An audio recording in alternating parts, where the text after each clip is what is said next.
90 minute, पूरा 1.5 घंटा।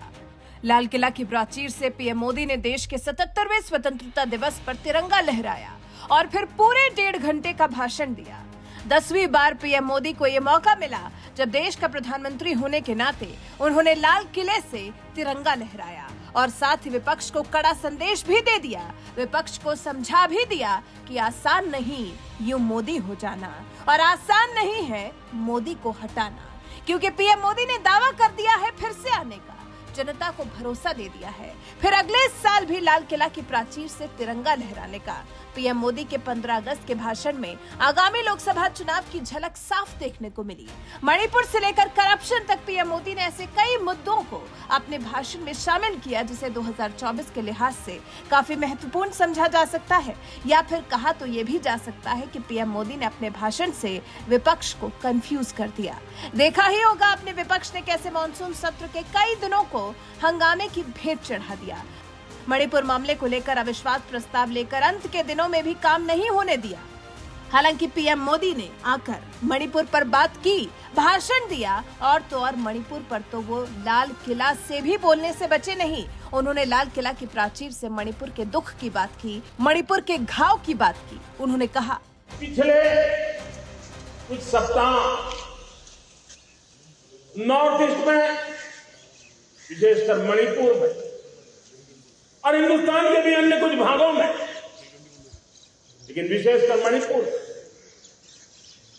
जो हिंसा का दौर चला, कई लोगों को अपना जीवन खोना पड़ा, मां बेटियों के सम्मान के साथ खिलवाड़ हुआ।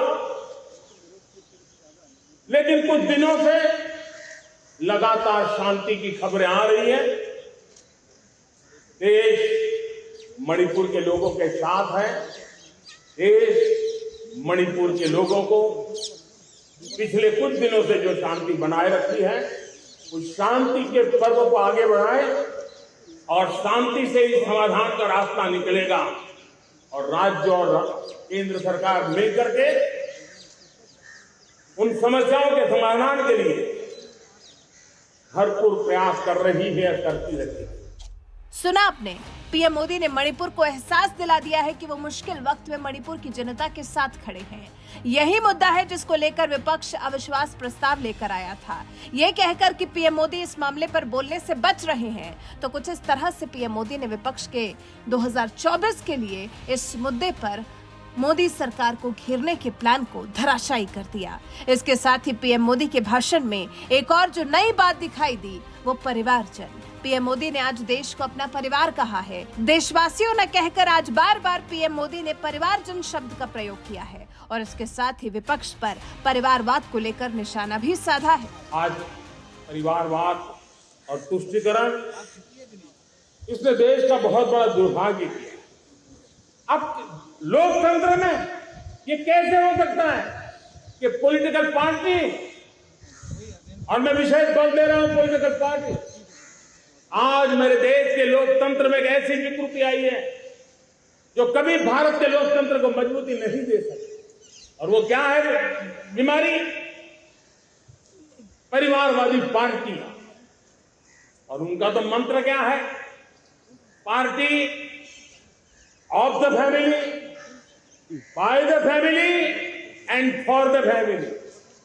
इनका तो जीवन मंत्र यही है कि उनकी पॉलिटिकल पार्टी, उनका राजनीतिक दल परिवार का, परिवार के द्वारा और परिवार के लिए, परिवारवाद और भाई भतीजावाद प्रतिभाओं के दुश्मन हो, योग्यता को नकारते हैं, सामर्थ्य को स्वीकार नहीं करते हैं। और इसलिए परिवारवाद इस देश के लोकतंत्र की मजबूती के लिए इसकी मुक्ति जरूरी है। सर्वजन हिताय सर्वजन सुखाय, हर किसी को हक मिले इसलिए, और सामाजिक न्याय के लिए भी ये बहुत जरूरी है। उसी प्रकार से तुष्टीकरण ने सामाजिक न्याय का सबसे बड़ा नुकसान किया।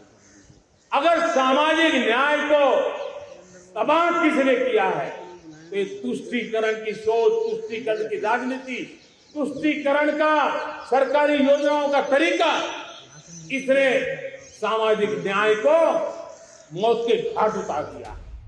सुना आपने, पीएम मोदी ने साफ कहा कि तुष्टीकरण ने समाजवाद को मौत के घाट उतार दिया है।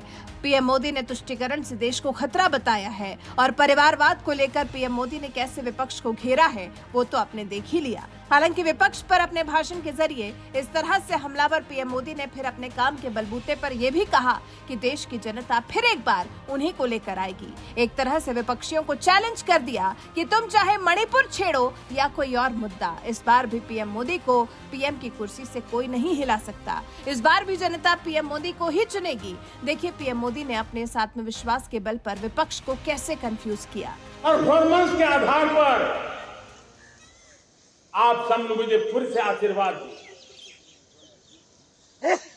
परिवर्तन का वादा मुझे यहां ले आया, परफॉर्मेंस मुझे दोबारा ले आया और आने वाले 5 साल अभूतपूर्व विकास के 2047 के सपने को साकार करने का सबसे बड़ा स्वर्णिम पल आने वाले 5 साल है। और अगली बार 15 अगस्त को इसी लाल किले से मैं आपको देश की उपलब्धियां, आपके सामर्थ्य, आपके संकल्प, उसमें हुई प्रगति, उसकी जो सफलता है, उसके गौरवगान, उससे भी अधिक आत्मविश्वास के सामने आपके सामने मैं प्रस्तुत करूंगा। 25 साल से चर्चा हो रही थी कि देश में नई संसद बने। पार्लियामेंट का कोई सत्र ऐसा नहीं था नई संसद के। ये मोदी है, समय के पहले नई संसद बना करके रख दिया मेरे प्यारे भाई बहनों। ये काम करने वाली सरकार है, निर्धारित लक्ष्यों को पार करने वाली सरकार है। ये नया भारत है, ये आत्मविश्वास से भरा हुआ भारत है, ये संकल्पों को चरितार्थ करने के लिए जी जान से जुटा हुआ भारत है। और इसलिए ये भारत न रुकता है, ये भारत न थकता है, ये भारत न हाँफता है और न ही ये भारत हारता है।